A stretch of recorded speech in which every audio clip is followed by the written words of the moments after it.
Hola, ¿qué tal? Sesión 24 de la materia de inserción al derecho en la licenciatura en Administración y Comercialización. En esta sesión vamos a abordar temas como la administración pública, el gobierno en nuestro país, la forma en que se ejerce el gobierno en nuestro país. Sobre todo hablaremos de el derecho administrativo y su importancia, por supuesto, también para cualquier administrador y comercializador que esté cursando esta materia, esta carrera, y por supuesto en el campo profesional les será de mucha utilidad. Los objetivos los observaremos en su lámina, son bastante interesantes. Veamos. Al término del tema, el alumno habrá comprendido la función del Estado y su aplicación en el campo de la administración, mientras que el objetivo específico es que al concluir la sesión, el alumno comprenderá la función y estructura del Estado mexicano. Una cosa es la función, evidentemente las actividades que realiza, cuáles son sus objetivos específicos, y otra cosa es la estructura, la forma en cómo se va conformando todo el Estado mexicano. Sabemos que los elementos del Estado son territorio, población, gobierno, y la mayoría de los juristas, con lo cual yo coincido, agregan el orden jurídico, sin lo cual no puede haber ningún otro elemento, o no podría haber orden en los demás elementos. ¿Pero qué es el Estado? Este tema 9 del Estado es de vital importancia, no solo para cualquier persona que curse esta licenciatura, sino en realidad para cualquier ciudadano mexicano. Toda persona debe tener noción de lo que es el Estado mexicano. ¿Qué es el Estado? Esa figura antiquísima que se ha aplicado a lo largo de la historia de la humanidad, dándole cierto orden, dándole cierta jerarquía, dándole ciertos objetivos específicos a las autoridades, a los gobiernos. En algunos casos eran reyes, en algunos otros casos son parlamentos, en algunos otros casos son presidentes, etcétera. El Estado sabemos que no es una sola persona, el Estado es un cúmulo de elementos que conforman un país, una patria, una nación determinada. ¿Qué es el Estado? Podemos observar su lámina y podemos advertir que se entiende como la expresión más acabada de la sociedad. ¿Por qué decimos que es la expresión más acabada de la sociedad? Porque es lo más evolucionado, es el aspecto más actualizado y por supuesto de mayor trascendencia y que hasta el momento garantiza la mejor convivencia de toda la sociedad. El Estado es de estructura más interesante, más eficaz hasta el momento de organización de la sociedad. Si una persona se encuentra alejada de una sociedad, es un ermitaño, evidentemente será difícil entrar a una sociedad en donde hay normas, por supuesto que hay leyes, por supuesto que hay autoridades que hacen cumplir las normas, por supuesto que hay autoridades que crean y modifican esas normas, y hay también autoridades, el Poder Judicial, que se encarga de dirimir controversias aplicando esas normas a un caso concreto y particular, pero es la expresión más acabada de la sociedad. En todo caso, es la expresión más evolucionada de la sociedad. El Estado se suele explicar como la agrupación humana de mayor evolución, como lo hemos estado comentando, que desarrolla su vida y sujeta su destino a un orden jurídico. No podría explicarse el Estado mexicano, ni ningún Estado del mundo, sin ese orden jurídico. Evidentemente, respecto del orden jurídico, nos estamos refiriendo al cúmulo de disposiciones reglamentarias, al cúmulo de leyes, reglamentos, circulares, que son obligatorias para todas y cada una de las personas. No puede entenderse el Estado si no hay un orden jurídico que regule la actuación de ese Estado, que regule también la conformación de ese Estado. A esto nos referimos con la estructura misma del Estado. No podemos alejar el orden jurídico, no podemos alejar las normas, las leyes de la estructura ni del funcionamiento de todos y cada uno de los estados. Pero a partir de sus elementos estructurales o formativos, es decir, aquellos elementos que lo constituyen, el Estado es entendido como aquella forma de organización social que dentro de cierto territorio, ese es un primer elemento, y en su situación soberana, ordena la vida común de quienes unidos mediante el vínculo de la ciudadanía, como forma en su conjunto unitario, que es el pueblo, Como elementos esenciales para un sector de la doctrina se mencionan los siguientes, que es los que les he adelantado. Un territorio específico, que es una porción geográfica de tierra en donde se asienta un grupo de personas determinada, que constituyen lo que nosotros conocemos como la población. Territorio, población. Pero ese territorio por sí mismo no tendría ningún sentido. Necesita indispensablemente una sociedad, es decir, una población, personas que habiten dentro de esa porción geográfica de tierra para que puedan habitar dentro de él. Tenemos ahí dos elementos, el territorio, las personas, la población, pero ¿qué pasaría si esas personas no tienen una forma de vida? Es decir, no tienen un cierto orden, sería un total caos. Esa idea de la anarquía podría presentarse. Todo el mundo haría lo que quisiera si no hubiera alguien o algunas personas que pusieran orden. Con esto nos referimos al gobierno. Tenemos ya tres elementos: territorio, población y gobierno. No puede entenderse un Estado sin estos elementos básicos indispensables: territorio, población y gobierno. Pero no es suficiente eso. Además del gobierno necesitamos, como lo había venido adelantando, necesitamos un marco jurídico, un marco legal de actuación de ese gobierno y también un marco legal de actuación de los mismos ciudadanos, de la misma población. Evidentemente, el otro elemento, además del territorio, de la población y del gobierno, es el orden jurídico, sin lo cual no podría darse una convivencia armónica entre las personas que habitan ese territorio y entre las personas y ese gobierno en específico. Evidentemente, estos cuatro elementos son forzosos en toda nación, en todo país, en toda sociedad que se jacte de civilizada. Y bueno, como elementos esenciales, como lo adelantaba, para un sector de la doctrina, se mencionan los siguientes: población, territorio, derecho, poder y fines políticos. Sin embargo, la dogmática predominante se selecciona solo 3 o 4: territorio, población, gobierno. Yo coincido con la mayoría de los juristas que dicen que debemos agregar uno más, que es el orden jurídico que les he estado comentando hace un momento. Estos tres elementos. Primero, la población. Evidentemente necesitamos un grupo de personas.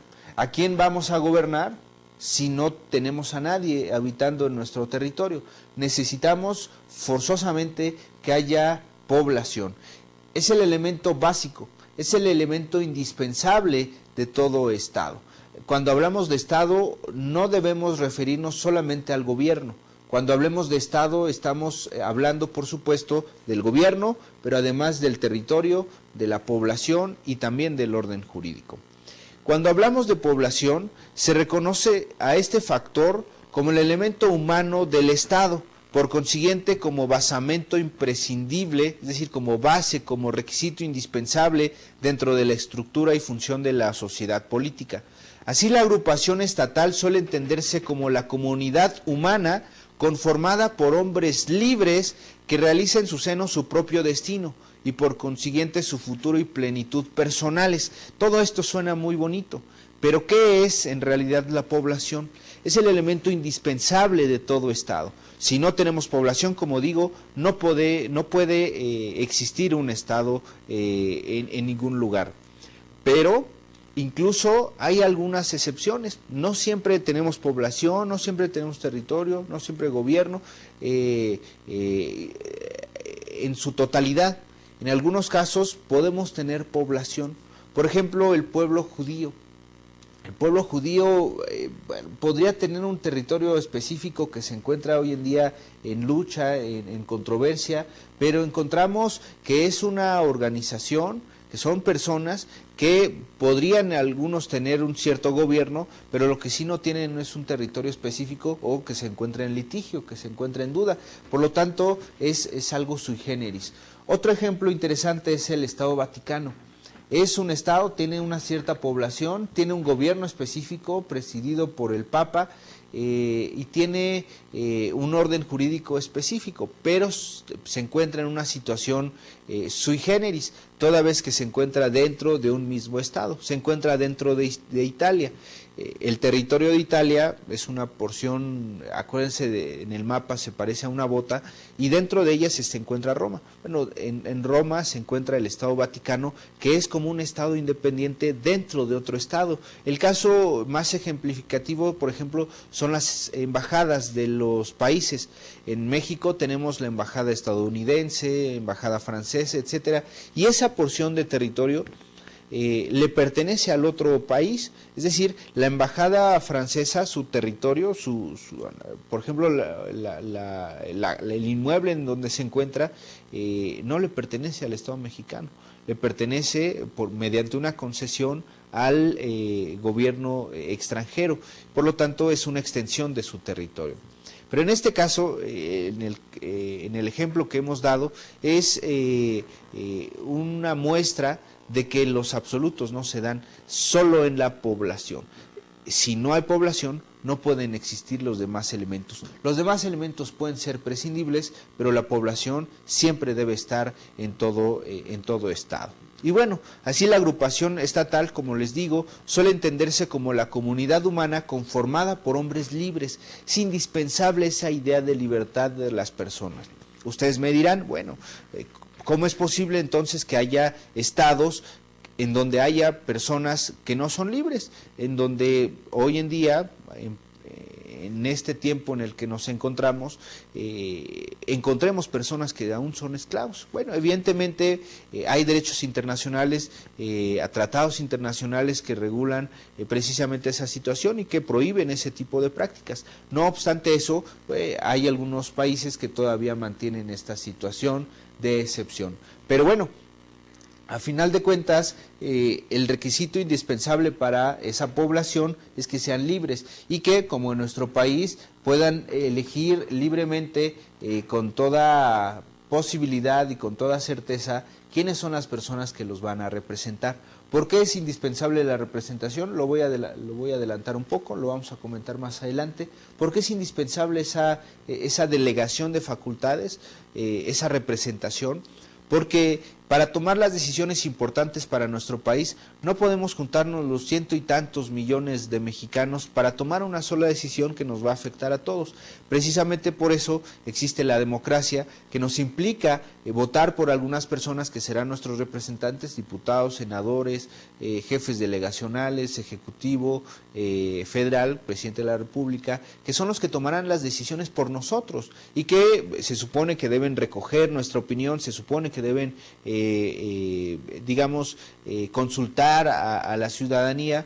No vamos a discutir si se hace o no, pero bueno, al final de cuentas nosotros delegamos y cedemos un poco de nuestra propia soberanía a esas personas que son las que toman esas decisiones. ¿Por qué? Porque no podemos juntarnos los ciento y tantos millones de mexicanos a tomar esas decisiones. Si a veces entre dos personas difícilmente habrá quien difícilmente se pueda poner de acuerdo, imagínense tantas personas. Por eso se nombran representantes y por eso la población se considera como libre, porque elige a esas personas, elige a esos representantes que actuarán en su nombre y, como su mismo nombre lo dice, en su nombre y representación. Los elementos del Estado: territorio, población, gobierno, y anoten por favor orden jurídico, que es algo indispensable y que debe estar en todo sistema de gobierno. Son elementos esenciales de esta idea del Estado. Un elemento importante también es el territorio. Normalmente, hemos dicho que no siempre se da, normalmente hay estados o los estados tienen un territorio específico y eso es lo más normal.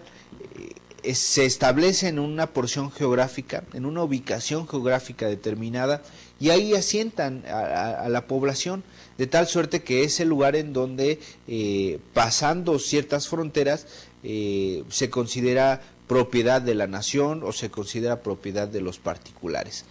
Territorio es el basamento físico, es decir, es la base del Estado que tiene que ver con el aspecto material.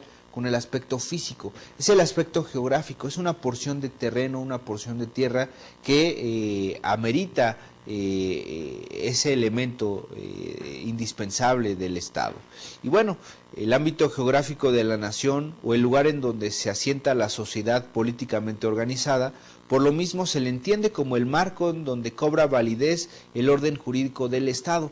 ¿Por qué es indispensable eso del marco jurídico por lo que hace al territorio? Evidentemente podemos delimitar atribuciones, jurisdicciones, competencias. No es lo mismo el territorio de, haciendo la analogía con los estados de la República, en atención al régimen federalista de nuestro país, no es lo mismo la actuación, la competencia que tiene, por ejemplo, el presidente municipal de Tuxtla Gutiérrez, Chiapas, con el de Comitán, Chiapas, por dar un ejemplo. Evidentemente uno tiene cierta competencia y se encuentra limitada precisamente por cuestiones de territorio. Hasta aquí, hasta esta frontera de Tuxtla Gutiérrez, podrá tomar decisiones, pero más allá de esas fronteras, de esa frontera no lo va a poder hacer, porque eso es de atribución del otro municipio. Lo mismo pasa con los estados y con las naciones. Hay fronteras específicas, algunas más difíciles de cruzar que otras. Recordemos el caso de Estados Unidos, el caso de Canadá, y casos contradictorios como en Europa, en donde no se piden mayores requisitos, no se pide visa para poder entrar a algún país de la Unión Europea. Evidentemente es indispensable esa idea de territorio precisamente para delimitar la competencia específica de cada régimen, de cada país, de cada gobierno de cada país. Evidentemente se encontrarán bien delimitados esas fronteras para ver hasta qué distancia serán válidas las decisiones que se tomen dentro de ese estado. Tenemos aquí el ejemplo preciso sobre el territorio. Tenemos ahí un mapa que tiene que ver con una cosa diversa, pero que para efectos de nuestro tema nos ayuda a ejemplificar precisamente los estados de la República. Y evidentemente, al hablar de territorio, estamos hablando del espacio geográfico que ocupa, de los límites y colindancias que ocupa nuestro país. Evidentemente es un Estado, es un elemento indispensable del Estado. El poder, o también llamado gobierno. Muchos dirán, bueno, pues ese es el que detenta la soberanía, es el que ejerce los actos válidamente, es el que es el poderoso, es el omnipotente, dirán algunos, es aquel que dice la última palabra. Cuando pregunto normalmente a mis alumnos, ¿quién es o en quién reside la soberanía nacional en nuestro país, en los Estados Unidos mexicanos? La mayoría me dice que es el gobierno. Y debo decir que la respuesta está muy equivocada, porque la soberanía, primero, para efecto de determinar qué es la soberanía, diré que es el poder absoluto o el supremo poder, viene de super omnia, que en latín significa sobre todo poder, es decir, es el poder más alto, más absoluto o más grande que puede existir. En este caso, la soberanía no reside en el gobierno, porque en todo caso el gobierno son representantes de nosotros, de la población, que votamos por ellos en la mayoría de los casos, los ponemos ahí, pagamos su sueldo por medio de los impuestos y nuestras contribuciones, y evidentemente ellos deberían estar a nuestra disposición, deberían estar a nuestro servicio, porque nosotros como si fuéramos los jefes, como si fuéramos los mandantes, y ellos son, por eso se le llama mandatario. Nosotros somos los mandantes y ellos son los que ejercen ese mandato, se les llama mandatarios porque hacen las cosas en nuestro nombre y en nuestra representación. Pero bueno, evidentemente no hay respuesta más equivocada de decir que la soberanía reside en el gobierno, porque la soberanía no reside en él. La soberanía reside, según la Constitución Política de los Estados Unidos Mexicanos, reside esencial y originariamente en el pueblo. Y el pueblo es el soberano, y el pueblo es el que tiene la facultad de cambiar de gobierno, y el pueblo es el que tiene el poder, no es el que tiene el gobierno. El que ejerce el gobierno es un poder delegado, es decir, es un poder que ha sido encargado a esa autoridad por un tiempo determinado. Los diputados duran 3 años, los senadores 6 años, el presidente de la República 6 años, etcétera. Evidentemente son provisionales, son momentáneos, son las personas prescindibles en todo caso. Pero vamos a nuestra lámina. Poder, gobierno, se considera la causa formal del Estado. Necesitamos a alguien que nos organice, necesitamos a alguien que ponga orden en esta población que se encuentra dentro de este territorio determinado. Necesitamos a alguien que haga cumplir las disposiciones, necesitamos a alguien que organice y administre el Estado. Y eso lo hace el gobierno de la República. Se considera la causa formal del Estado, se le explica como el elemento que organiza a la población, señalándole sus causas y los lineamientos de su actividad, como el elemento directivo del Estado que presenta o que representa simultáneamente esa fuerza espiritual y física que dirige y coordina por un lado y estimula y sanciona por el otro el actuar conveniente de los gobernados. Por supuesto que se escucha muy bello toda esta situación, porque a veces la realidad no se empata con estas ideas. Esa es la razón filosófica, deontológica del Estado. Es cuando el Estado cumple con sus obligaciones, cumple con sus fines en específico. Pero cuando el Estado lo hace, ejerce su función en ejercicio de la facultad soberana del pueblo que le encarga al gobierno para asegurar la armonía social, la sana convivencia, la paz, la seguridad y todos aquellos elementos indispensables para la actuación de todo gobierno. Evidentemente, el Estado lo que hace es aplicar, administrar y ejercer y cumplir y hacer cumplir, por supuesto, la norma aplicable al caso. La Constitución Política de los Estados Unidos Mexicanos, todas las leyes, todos los reglamentos que emite el mismo, el gobierno, el Poder Ejecutivo, etcétera. Sabemos, porque ya lo hemos estado revisando, que el supremo poder de la Federación, el gobierno en todo caso, se divide para su ejercicio en 3 instancias o en 3 poderes o grandes poderes importantes: el Ejecutivo, el Legislativo y el Judicial, del cual ya hemos hablado anteriormente. Basta decir por este momento que el Ejecutivo ejecuta, como su mismo nombre lo dice, administra, organiza, aplica, cumple y hace cumplir las leyes. Eso es la facultad del Ejecutivo, presidida por su titular, que es el presidente de los Estados Unidos Mexicanos. Por otro lado tenemos al Congreso de la Unión, que es el poder legislativo. Cámara de Diputados, Cámara de Senadores u órgano legislativo en cada uno de los estados. Diputados a nivel federal se conforma por 500, de senadores por 128. En los estados de la República, bueno, varía un poco. Pero eso es por lo que hace al poder legislativo. Nos falta uno, que es el poder judicial, que es aquel que ejerce jurisdicción. ¿Qué es la jurisdicción? Es cuando se le otorga cierta facultad, es en todo caso la facultad que se le otorga a ciertos órganos del Estado para dirimir controversias con fuerza vinculativa hacia las partes, aplicando una norma general a un caso concreto y particular. Eso es la jurisdicción, resolver litis, resolver controversias. La litis es el conflicto calificado por una de las partes y la resistencia de la otra. No hay conflicto, más bien hay conflicto porque no hay acuerdo y evidentemente alguien, un tercero imparcial, en una forma heterocompositiva de solución de conflictos, una persona resuelve vinculativamente, es decir, de forma obligatoria hacia las partes, una controversia.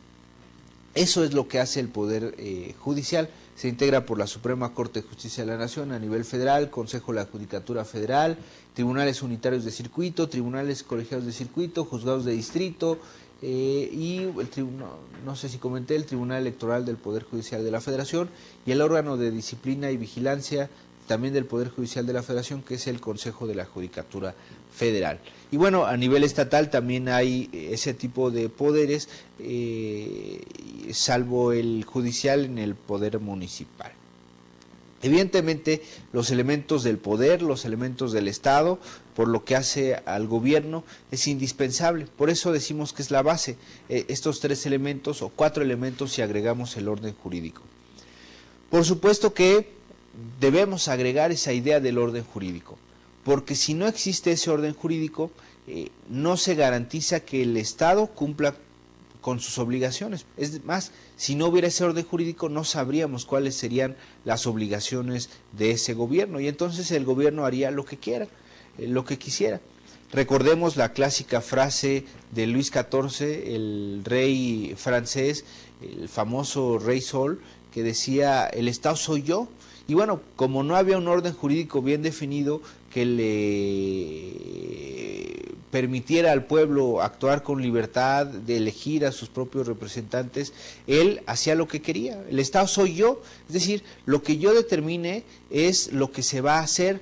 Esa idea de Luis XIV de que el Estado era él, era una forma autocrática, una forma, por supuesto, totalitaria, totalmente fuera de lugar en nuestras sociedades actuales.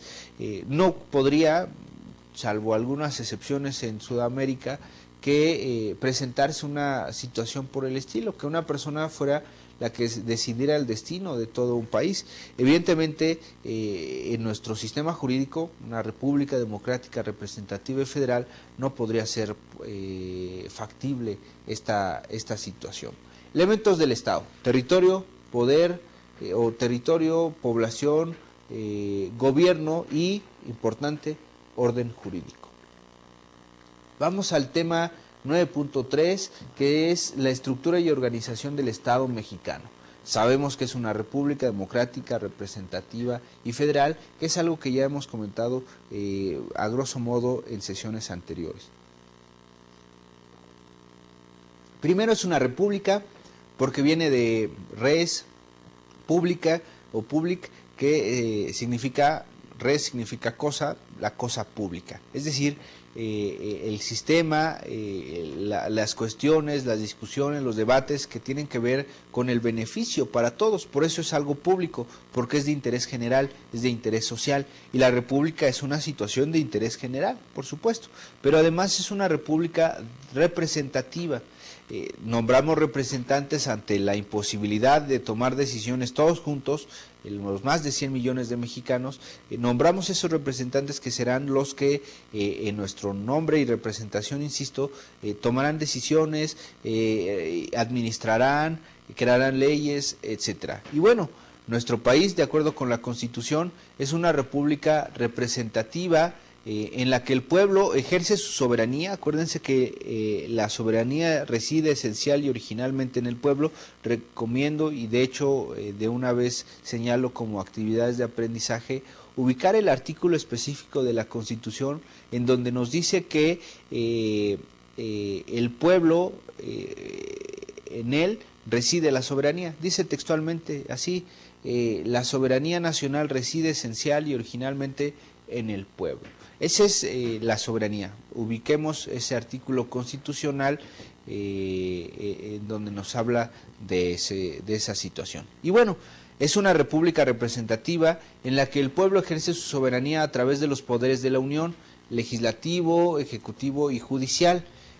Decimos, el legislativo, que crea y modifica las leyes; el ejecutivo, que aplica la ley y las administra de acuerdo con ella. Por supuesto que también administra los recursos, realiza el uso de la facultad que le otorga el artículo 89, fracción primera, emite reglamentos, etcétera.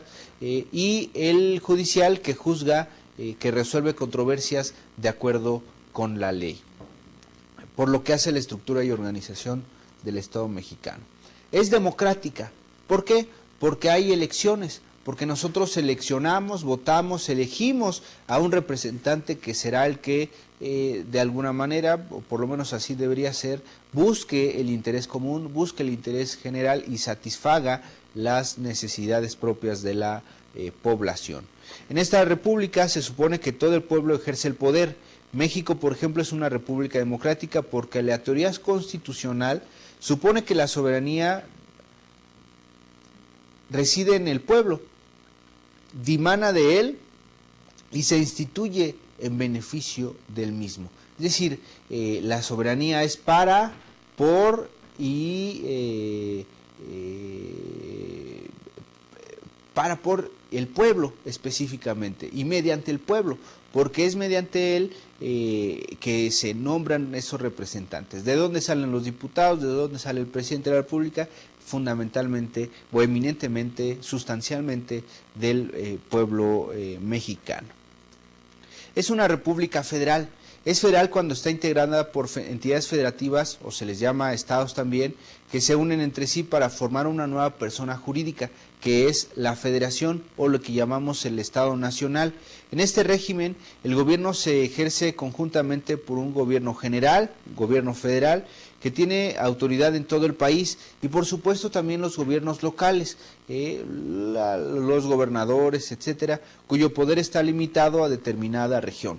En Veracruz tenemos un gobernador, en Chiapas, en Sonora, etcétera, tienen un titular del Ejecutivo que es el que administra y realiza, pero solamente en ese estado específico. Los gobiernos locales gozan de libertad restringida por el pacto que han celebrado al agruparse o federarse y que la Constitución además señala, reglamenta y explica. Artículo 115 y 116 constitucional son referencia indispensable. 9.4. División de poderes. Es algo que ya hemos estado comentando continuamente.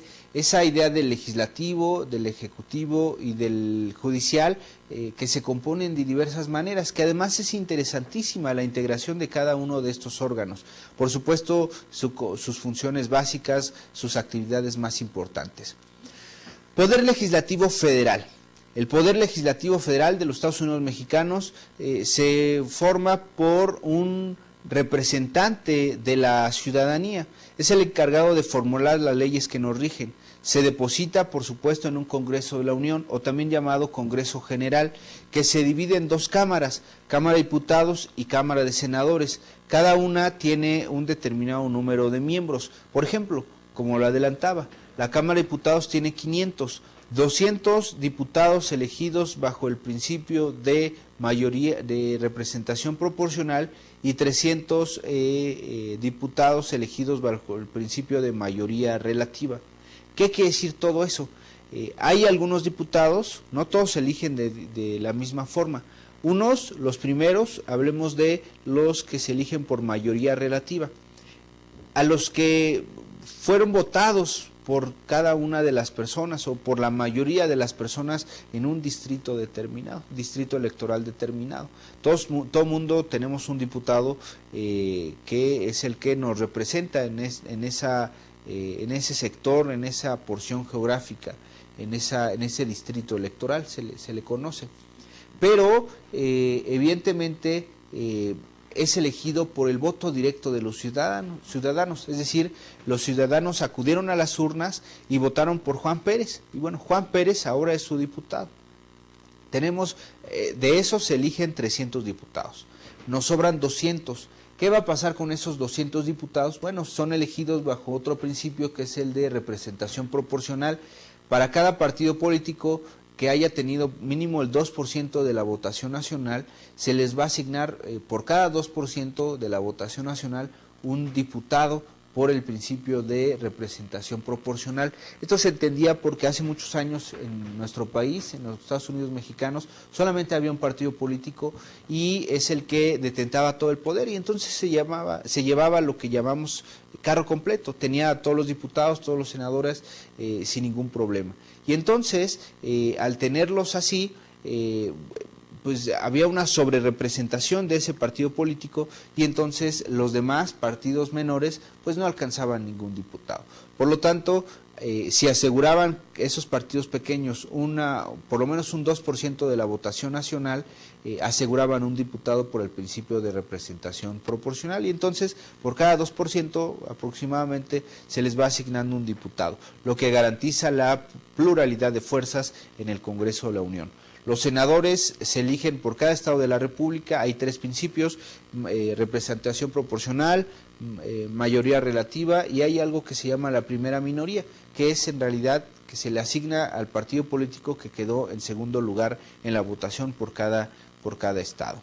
Y bueno, se llama Cámara a cada uno de los cuerpos colegisladores, es decir, al conjunto de diputados o de senadores electos por el pueblo para realizar las funciones legislativas que les competen, de acuerdo evidentemente con la Constitución.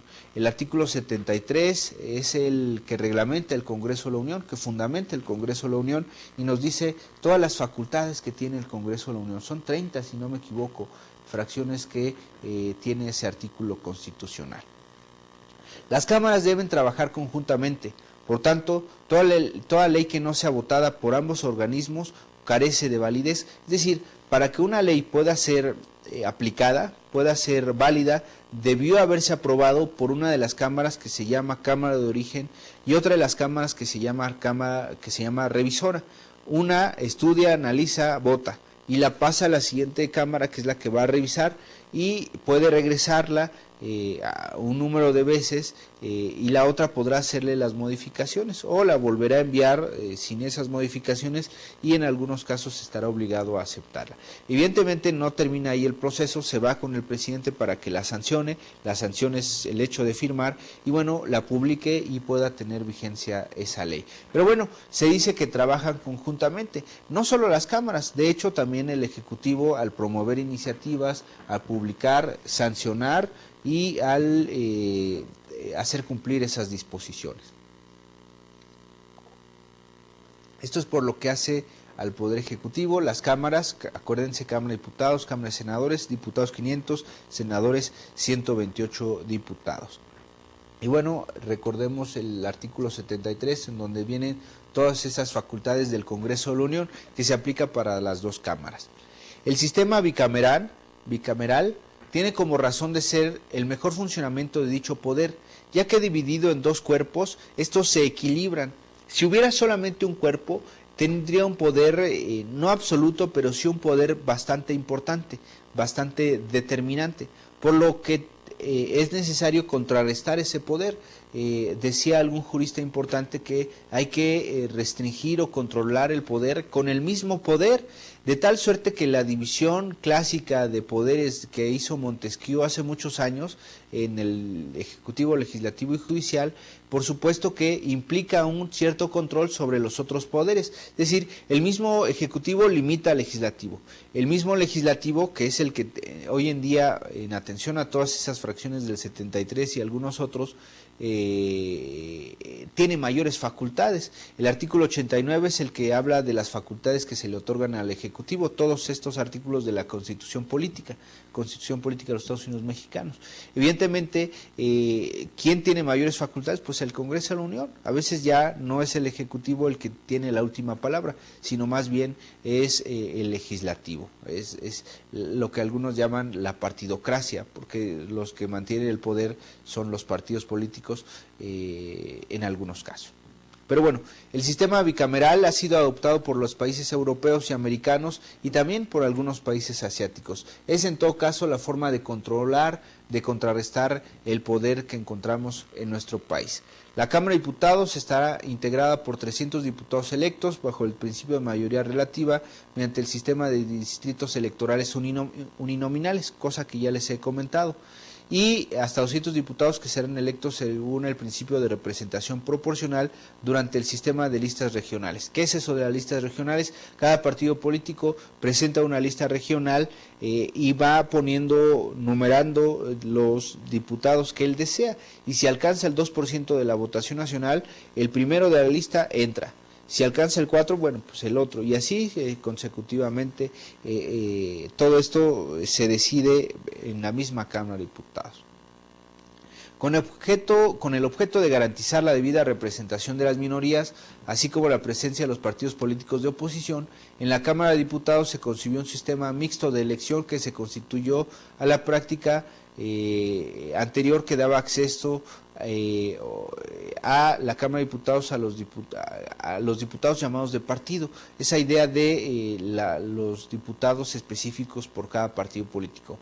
Esto contrarrestando la idea de que una vez entrando al Congreso de la Unión se supone que todos los diputados, senadores deben alejarse de su partido político y representar con toda congruencia, con toda prontitud los intereses de la sociedad. ¿En qué consiste ese sistema? Básicamente en que el ciudadano el día de elección votará por dos fórmulas autónomas de candidatos a diputados. Luego la primera se llama mayoría relativa, que ya es la que comenté, que es en donde las personas van y votan en las urnas y evidentemente seleccionan o eligen a una persona que fungirá como su representante por un tiempo determinado. En nuestro país los diputados duran en su encargo 3 años. Hay por ahí alguna pregunta de que la renovación sea escalonada, lo cual pues es materia de otra materia o de otro tema. Luego, en la segunda, la representación proporcional, se encuentran candidatos propuestos según el sistema de listas regionales y se votan en circunscripciones plurinominales, es decir, dependiendo del número de personas que hayan votado por ese partido político. Y si aseguran un 2% de la votación nacional, entra un diputado. Requisitos para ser diputado. Para ser diputado se requiere ser ciudadano mexicano por nacimiento, en ejercicio de sus funciones, tener determinados años cumplidos el día de elección, ser originario del estado o territorio que se ha ganado la elección, tener un tiempo de residencia específica y por lo menos 6 meses haber residido ahí y haberse separado también de algún encargo, de algún cargo público que no había, o más bien que manifieste una imposibilidad directa para poder ser elegido como diputado. Para poder figurar en las listas de circunscripción electorales plurinominales, no estar en el servicio activo en el Ejecutivo Federal o en el ejercicio federal, ni tener mando en la policía o gendarmería rural del distrito donde se haga la elección. Los gobernadores del estado no pueden ser electos en las entidades de sus respectivas jurisdicciones durante el periodo de su encargo. Nosotros no hemos visto que terminan de ser gobernadores y luego los nombran diputados. Bueno, eso sí se puede, pero durante el cargo que tiene como ejecutivo no puede desempeñar ningún cargo en el legislativo. Incluso aunque se hayan separado sus cargos para ocupar el de diputado o senador, no lo pueden hacer. La Cámara de Senadores se integra por 128, que se renuevan cada 6 años, como ya lo había adelantado. Los senadores tienen representación de los estados y del Distrito Federal. En el Congreso, 4 por cada entidad serán presentes en la Cámara de Senadores. Uno se asigna por la primera minoría, como ya los había comentado. ¿Qué es la primera minoría? Es el que queda en segundo lugar. Para eso los partidos políticos deben registrar una lista con 2 fórmulas de candidatos y se asignará al que encabece la lista del partido político que haya ocupado el segundo lugar en número de votos en la entidad de que se trate, como ya lo había adelantado. Los 32 senadores restantes, 1 por cada entidad, serán elegidos bajo el principio de representación proporcional mediante un sistema de listas votadas en una sola circunscripción plurinominal nacional, es decir, en atención al índice de votación que haya obtenido cada uno de los partidos políticos. Y sigue casi las mismas reglas que para los diputados. Y bueno, esto por lo que hace a los senadores, que además deben tener ciertos requisitos al igual que para los diputados. Por ejemplo, es casi lo mismo, solo que se requiere ya no 21 años, sino 25 años para poder ser senador de la República. Deben ser protegidos de alguna forma. Eso que llamamos fuero constitucional, que nos dice que ningún diputado, ningún senador puede ser acusado por un delito del orden penal. Evidentemente todos los delitos son así, pero por un delito no podrán ser acusados por el ejercicio de su cargo. Hace una acusación un diputado, bueno, pues no se le puede acusar de ningún delito porque se encuentran protegidos por ese fuero constitucional. No se le podrá juzgar bajo los tribunales ordinarios en cuestiones penales, solo que sean desaforados el llamado juicio de procedencia, artículo 111 constitucional, que nos dice que se les podrá quitar ese fuero a aquellas personas que lo tienen cuando se acredite algunas violaciones a la ley. El fuero es solo una salvaguarda del diputado o senador contra las autoridades y con motivo de que expresen sus opiniones en virtud de su cargo. Los diputados y senadores propietarios durante el periodo de su cargo no podrán desempeñar ningún otro empleo o comisión de la Federación o de los estados por el cual disfruten sueldo, sin licencia de la Cámara respectiva, so pena de perder su carácter de representantes populares. Ustedes me podrán decir, ¿cómo es que hay diputados que desempeñan otro cargo? Bueno, la verdad es que renunciaron, aunque no pueden renunciar, se les llama pomposamente, pidieron licencia, y bueno, es así como si se las autoriza podrán hacerlo. ¿Cómo funciona el Congreso? Las cámaras funcionan mediante la celebración de sesiones. Las cámaras no pueden abrir sus sesiones ni ejercer su cargo sin la concurrencia de más de la mitad del número total de sus miembros, la mitad más uno. Este número de asistencia exige la Constitución para que se pueda llegar a lo que llamamos como quórum, es decir, como el requisito de miembros indispensable para poder ser válida una sesión. Hay facultades exclusivas para la Cámara de Diputados que expedir el bando solemne para dar a conocer a la República la elección del presidente, aunque sabemos que esa, en atención a las reformas del 96 de la Constitución, es más una facultad ya propia del Poder Judicial por el Tribunal Electoral del Poder Judicial de la Federación. Y bueno, el tribunal lo referimos en esta misma presentación. Hay facultades exclusivas de la Cámara de Diputados, como las cuales realiza cada año, que es lo del paquete económico, el presupuesto de egresos y la ley de ingresos, que es propuesta y revisada por la Cámara de Diputados y luego, por lo que hace a la ley, por la Cámara de Senadores. Pero la actividad eminentemente presupuestaria la hace la Cámara de Diputados como facultad exclusiva. Facultades exclusivas de la Cámara de Senadores. Son facultades específicas de esa Cámara aprobar los tratados internacionales, ratificar nombramientos que haga el Ejecutivo Federal, como ministros, agentes diplomáticos, cónsules, empleados superiores de Hacienda, jefes superiores del Ejército, Armada, Fuerza Aérea Nacional, autorizar al presidente para que permita el paso de tropas extranjeras por nuestro territorio o la salida de tropas mexicanas de nuestro país, etcétera. Facultades del Congreso.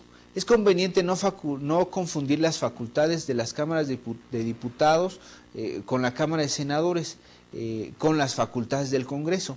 Las facultades del Congreso son las que realizan de manera conjunta, artículo 73 constitucional, mientras que las facultades de cada una de las cámaras son específicas y se encuentran además regulados por otro artículo constitucional.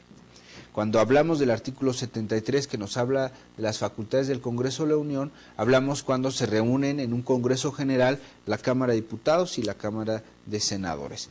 ¿Qué es eso de la Comisión Permanente? La verdad es que los diputados y los senadores no trabajan todos los días del año, y sé que a lo mejor nos sorprende esa idea. Hay periodos de receso legalmente en donde los diputados y los senadores no realizan sus funciones, aprobar, crear, modificar leyes. Hay periodos en los que entra en receso ese Congreso. En esos periodos no quiere decir que no haya ninguna representación.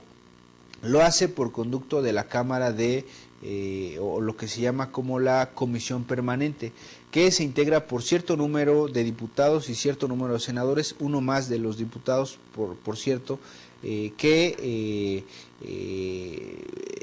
en atención a que son más, bueno, pues se le da un diputado más que forman la comisión permanente, que es la que en los recesos realiza todos los actos que se encuentran pendientes o que sigue sesionando en lo que está el receso de las cámaras de diputados.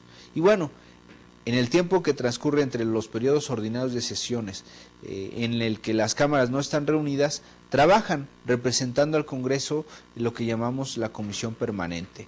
La Constitución establece que durante el receso del Congreso habrá esa comisión compuesta de 37 miembros, los que 19 serán diputados, como les decía, son más, porque 18 son senadores, nombrados en sus respectivas cámaras en la víspera de la clausura de sesiones.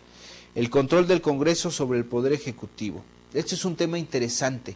De acuerdo con la Constitución, el Congreso ejerce un control sobre el mismo Poder Ejecutivo.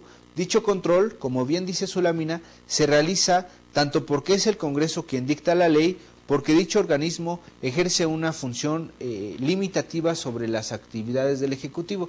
Por ejemplo, el Ejecutivo nombra a ciertos funcionarios, el Legislativo lo tiene que ratificar.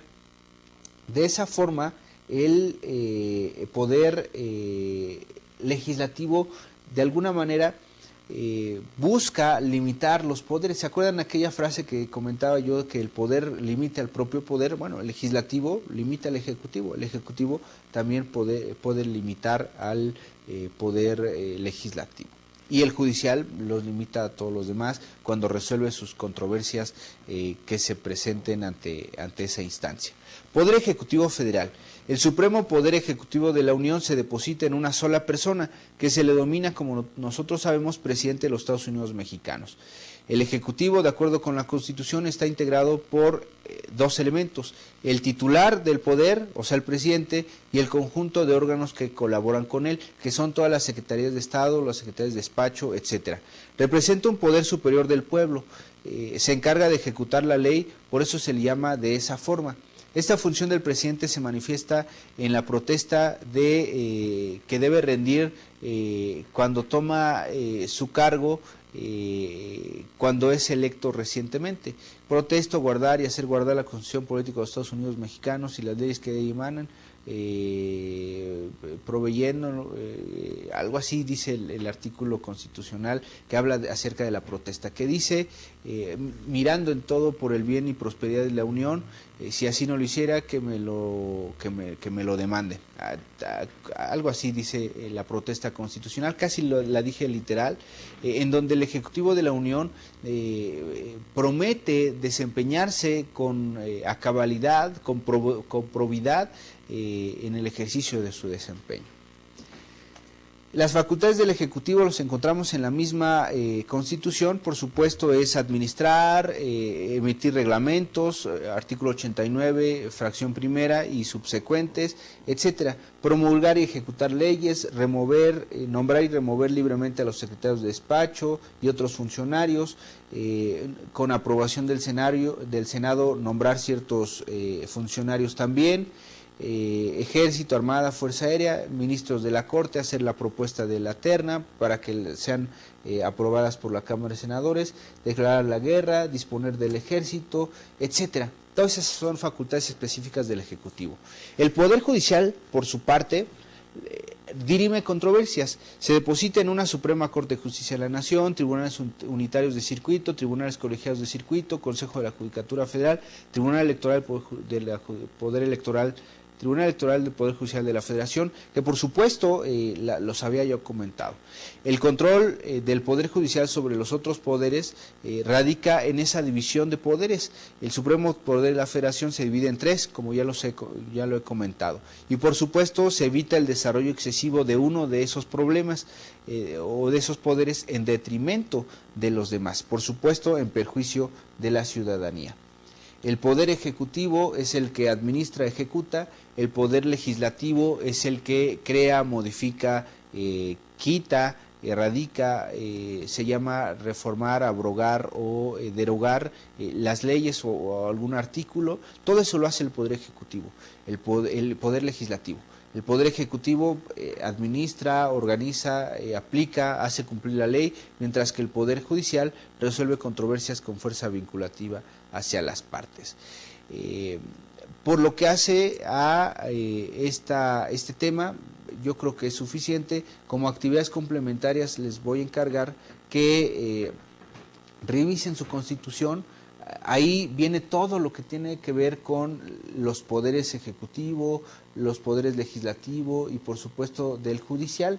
Evidentemente es interesantísimo conocer qué es lo que hacen nuestros representantes. A veces nosotros votamos por ellos y solamente hacemos eso. No vigilamos, no revisamos su actuación, no denunciamos cuando no hacen su labor. Si lo hiciéramos, quizá nuestro país sea un poco diferente. Como actividad complementaria quedaría esa, y bueno, pues no me queda más que despedirme por esta ocasión. Nos vemos la próxima.